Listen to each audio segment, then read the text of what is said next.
Students, आज हम सावित्रीबाई फूले एकादश पाठ का सावित्रीबाई फूले का अध्ययन करेंगे। सावित्रीबाई फूले के संबंध में आपने इससे पहले भी सुना होगा। हम यहाँ पर उसकी भूमिका जो पहले हिंदी में लिखी हुई है उसे हम पढ़ लेते हैं, इससे आपको बहुत कुछ समझ में आ जाएगा। शिक्षा हमारा अधिकार है। हमारे समाज में कई समुदाय इससे लंबे समय तक वंचित रहे हैं। इन्हें इस अधिकार को पाने के लिए लंबा संघर्ष करना पड़ा है। लड़कियों को तो और ज़्यादा अवरोध झेलना पड़ता रहा है। प्रस्तुत पाठ इस संघर्ष का नेतृत्व करने वाली प्रातः स्मरणीय एवं अनुकरणीय महिला शिरोमणि सावित्रीबाई फूले के योगदान पर केंद्रित है। आप अपने मम्मी पापा, नाना नानी, दादा दादी से सुने होंगे कि पहले के समय में शिक्षा, जैसे कि आपको शिक्षा दी जाती है, ये आपका अपना अधिकार है, स्वयं आपका मूल अधिकार है। पहले के समय में शिक्षा नहीं दी जाती थी, खासकर लड़कियों को। स्कूल जाना उनके लिए मना था, सार्वजनिक रूप से शिक्षा लेना उनके लिए मना था, और बहुत सारी पाबंदियाँ थी और बहुत सारी कुरीतियाँ भी समाज में विकसित थी, जिसके लिए सावित्रीबाई फूले ने समाज के सामने उन सब कुरीतियों का विरोध किया, और जिसके कारण उसे भी कई प्रकार की प्रताड़नाओं को सहन करना पड़ा। तो हम इसे यहाँ पर देखते हैं इस लेसन में उन्होंने क्या क्या किया और उन्होंने क्या क्या सहा। ठीक है। ऊपरी निर्मितम चित्रम पश्यत, ऊपर बने हुए चित्र को देखो। ये जो ऊपर जो चित्र बने हुए आपके रुचिरा की बुक में, उसे देखो कह रहा है। इदम चित्रम, यह चित्र कस्यचित् पाठशालायाः वर्तते, यह चित्र किसी पाठशाला का है। इयं सामान्य पाठशाला नास्ति, यह कोई सामान्य पाठशाला, नास्ति का संधि विच्छेद हो जाएगा, न प्लस अस्ति नास्ति, तो यह कोई सामान्य पाठशाला नहीं है। इयमस्ति महाराष्ट्र से प्रथमा कन्या पाठशाला। इयमस्ति, इयम प्लस अस्ति हो जाएगा आपका, इयम प्लस अस्ति, इयमस्ति, यह है, इयमस्ति, यह है महाराष्ट्र की पहली कन्या पाठशाला। एका शिक्षिका गृहात पुस्तकानि आदय चलती, एक शिक्षिका घर से पुस्तक लेके चल रही है।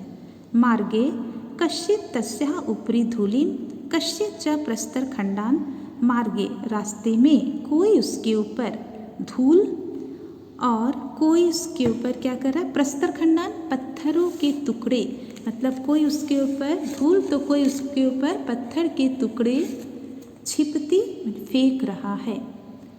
परम सा स्वदृढ़ निश्चयात न विचलती, परंतु वह अपने दृढ़ निश्चय से विचलित नहीं हो रही है, डगमगा नहीं रही है। स्वविद्यालय कन्याभिः सविनोदम आलपन्ति, सा अध्यापने संलग्ना भवति। स्वविद्यालय, अपने विद्यालय में कन्याओं के साथ सविनोदम, मजाक करते हुए, आलापंती, बात करती है, सा अध्यापने, और वह अध्यापन में लगी हुई है, मतलब वह अपने विद्यालय में कन्याओं के साथ हंसी पूर्वक बात करते हुए, मजाक करते हुए, बातचीत करते हुए वह अध्यापन कार्य में, पढ़ाने में लगी हुई है। तस्य स्वकीयम अध्ययनपि सहयो प्रचलति, तस्य स्वकीयम अध्ययनपि, अध्ययनपि का भी संधि विच्छेद हो जाएगा, अध्ययनम प्लस अपि, अध्ययनपि, सहयोग का सह प्लस एव, सहयोग, अध्ययनम अपि, अध्ययन भी, सहयोग मतलब साथ ही, प्रचलती, चलता रहता है, मतलब उसका अपना भी अध्ययन भी साथ में चल रहा है, मतलब वो कन्याओं को पढ़ा भी रही है, साथ में अपना अध्ययन कार्य भी कर रही है। केयम महिला, केयम का संधि विच्छेद हो जाएगा, का प्लस इयम, केयम, का मने कौन, इयम मने यह, कौन है यह, तो कौन है यह महिला। अपि यूयम इमाम, महिला जानित, यूयम इमाम का संधि विच्छेद, यूयम प्लस इमाम, यूयम इमाम है ना, तुम सब, इमाम इसको।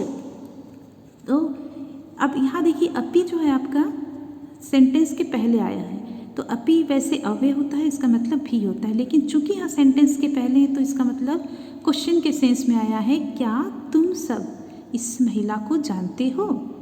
इयमेव महाराष्ट्र से प्रथमा महिला शिक्षिका सावित्रीबाई फूले नामधेया, इयमेव का संधि विच्छेद हो जाएगा, इयम प्लस एव, इयमेव, तो यह है, यहाँ पर देखिए यह ही महाराष्ट्र से महाराष्ट्र की पहली महिला शिक्षिका सावित्रीबाई फूले है ना। यह ही महाराष्ट्र की पहली महिला शिक्षिका सावित्रीबाई फूले के नाम से जानी जाती है। जनवरी मासस्य तृतीय दिवसे 1831 तमे ख्रीष्टाब्दे महाराष्ट्र से नायगांव नाम्ने स्थाने सावित्री अजायत। अब जनवरी मासस्य, जनवरी महीने के तृतीय दिवसे तीसरे दिन 1831 ईस्वी में महाराष्ट्र के नायगांव नामक स्थान पे सावित्री का जन्म हुआ। तो सावित्री का जन्म कहाँ पर हुआ था? महाराष्ट्र के नायगांव नामक स्थान पे 1831 ईस्वी में और जनवरी महीने के तीसरे दिन में, है ना, 3 जनवरी को। तस्या माता लक्ष्मीबाई पिता च खंडोजी इति अभिहितो। तस्या माता, उसकी माता लक्ष्मीबाई और पिता खंडोजी जाने जाते हैं। 9 वर्ष देशिया सा ज्योतिबा फूले महोदय परिणीता। 9 वर्ष देशिया, 9 वर्ष की वह ज्योतिबा फूले महोदय से परिणीता विवाह हुआ। जब वह 9 वर्ष की थी तो ज्योतिबा फूले महोदय से उसका विवाह हुआ।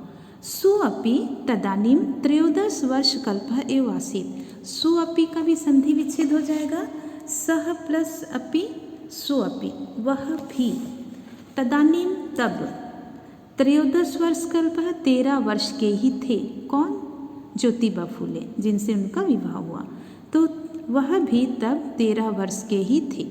यतो हि सः स्त्री शिक्षाया प्रबलः समर्थकः आसीत्, अतः सावित्र्याः मनसि स्थिता अध्ययनाभिलाषा उत्साहं प्राप्तवती।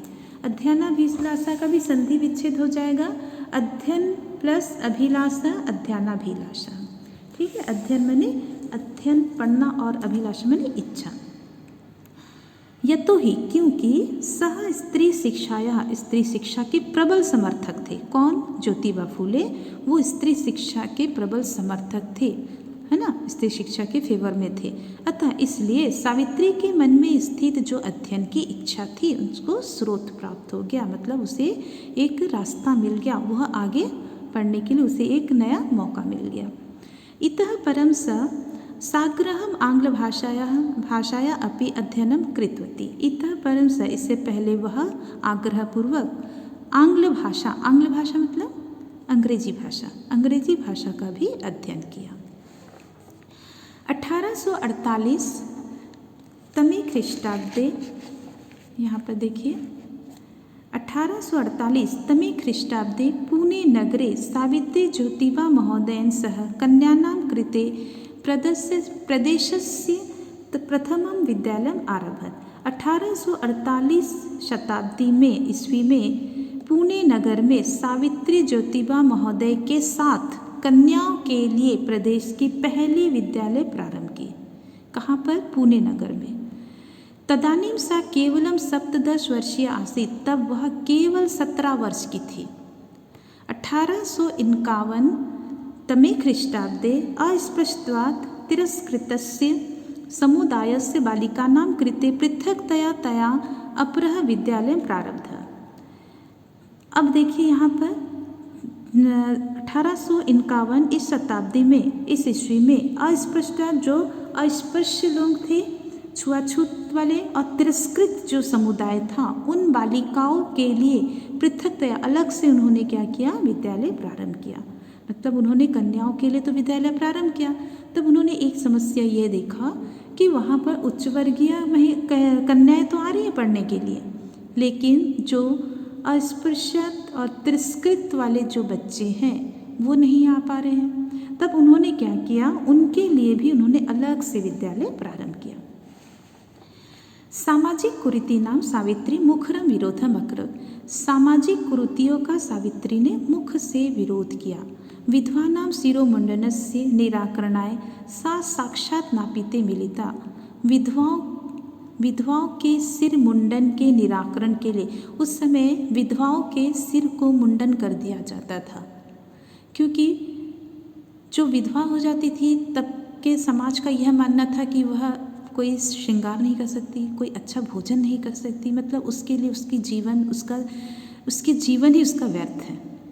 और समाज से वह कटी हुई रहती थी।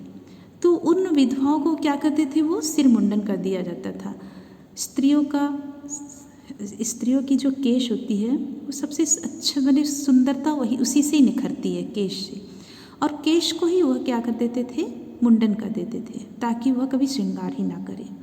तो विधवाओं के सिर मुंडन के निराकरण के लिए, मैंने विधवाओं के सिर मुंडन को रोकने के लिए वह साक्षात मैंने प्रत्यक्ष रूप से नाइयों से मिली।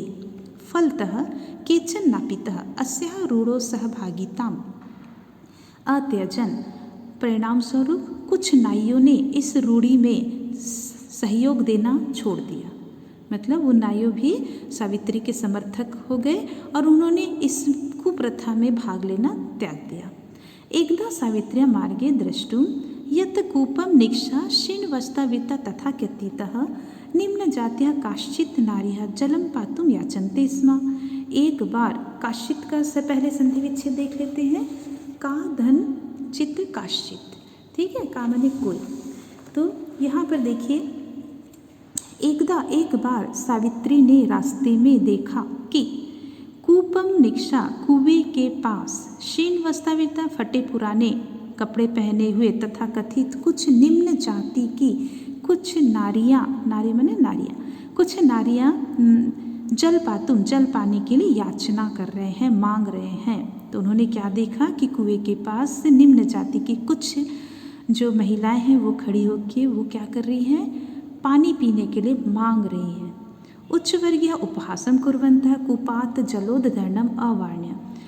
उच्च वर्ग के लोग उपहास करते, मजाक करते हुए कुएं से जल भरने के लिए रोक दिया। सावित्री एतत् अपमानम सोढुम न शक्नोत्। सावित्री इस अपमान को सहना, सोढुम माने सहना, सह नहीं सकी। सा ताः स्त्रियः निज गृहं नीतवती, वह उन स्त्रियों को अपने घर नीतवती ले गई। तडागम दर्शित्वा, और तालाब को दिखाकर अकथयत, और कहा, यत् यथेष्टम जलम नयत, कि जितना चाहो जल ले लो। सार्वजनिको अयम तडागः, यह जो तालाब है वह सार्वजनिक है। अस्मात् जल ग्रहणे नास्ति जाति बंधनम, इससे जल ग्रहण करने में कोई भी जाति बंधन नहीं है। तया मनुष्याणां समानतायाः स्वतंत्रतायाश्च पक्षः सर्वदा सर्वथा समर्थितः। वह क्या थी, उसके द्वारा मनुष्य के समानता और स्वतंत्रता के पक्ष में हमेशा से ही वह समर्थित रही है। इसके बाद अगला आपका देखिए, महिला सेवा मंडल, शिशु हत्या प्रतिबंधक गृह इत्यादीनां संस्थानां स्थापनायां फूले दंपत्योः अवदानं महत्वपूर्णं। महिला सेवा मंडल, शिशु हत्या प्रतिबंधक गृह इत्यादि संस्थाओं की स्थापना में फूले दंपत्ति का योगदान महत्वपूर्ण है। सत्यशोधक मंडलस्य गतिविधिषु अपि सावित्री अति सक्रिय आसीत्। सत्यशोधक मंडल की गतिविधि में भी सावित्री अति सक्रिय थी। अस्य मंडलस्य उद्देश्यम् आसीत्, इस मंडल का उद्देश्य था उत्पीड़ितानां समुदायानां स्वाधिकारान् प्रति जागरणमिति। इस मंडल का उद्देश्य क्या था, जो उत्पीड़ित, जो सताए हुए जो समुदाय थे, लोगों के द्वारा जो प्रताड़ित जो समुदाय थे, उनके अधिकारों के प्रति जागृत करना। सावित्री अनेकाः संस्थाः प्रशासन कौशलेन संचालित होती। सावित्री ने अनेक संस्थाओं का जो प्रशासन है कौशलता से, कुशलता से संचालन किया। दुर्भिक्ष काले माने अकाल के समय, प्लेग काले च सा पीड़ित जनानाम अश्रांतम अविरतम च सेवाम अकरत। अकाल के समय और प्लेग के समय वह पीड़ित लोगों को अश्रांतम, बिना थके हुए, अविरतम, लगातार वो सेवा करती रही। सहायता सामग्री व्यवस्था सर्वथा प्रयासम अकरोत्, और सहायता सामग्री की व्यवस्था के लिए भी हमेशा से प्रयासरत रही।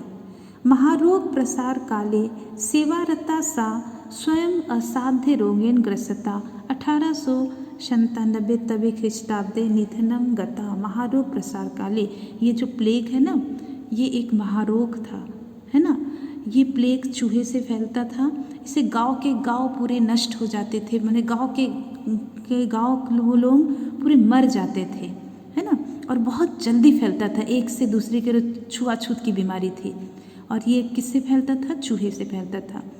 तो उस समय लोग गांव छोड़ छोड़ कर भाग जाते थे। तो उस समय वो क्या की थी, उन लोगों को जो पीड़ित लोग थे उनके पास जाकर वो लगातार सेवा करती रही। उन्होंने अपनी भी परवाह नहीं की थी और उनकी जो सहायता के लिए जो भी सामग्री की व्यवस्था, वो सारी व्यवस्था वो करती रहती थी। तो इसी दौरान ही महारोग प्रसार काल में, इसी महारोग फैलने के समय सेवारता सेवा में लगी हुई वह असाध्य रोग से, असाध्य जिसका कोई इलाज नहीं है ना, तो इस असाध्य रोग से वह ग्रसित होकर 1897 ईस्वी में उसका निधन होगी, उसकी मृत्यु प्राप्त होगी। साहित्य रचनाया अपि सावित्री महीयते, साहित्य रचना में भी सावित्री की महानता है। जैसे तस्याः काव्य संकलन द्वयं वर्तते, उनके 2 काव्य संकलन हैं। कौन कौन से? काव्य फूले और सुबोध रत्नाकर चेती, है ना, काव्य फूले और सुबोध रत्नाकर। भारत देशे महिलोत्थानस्य गहनावबोधनाय सावित्री महोदयाः जीवनचरितम् अवश्यम अध्येत्यम्। यहाँ गहनावबोधनाय का गहन प्लस अवबोधाय, यहाँ देखिए गहन प्लस अवबोधाय। गहन माने बहुत गहराई से, अवबोधाय माने जानने के लिए। भारत देश में महिलाओं के उत्थान की गहन जानकारी के लिए, गहरी जानकारी के लिए सावित्री महोदय के जीवन चरित्र को अवश्य अध्ययन पढ़ना चाहिए।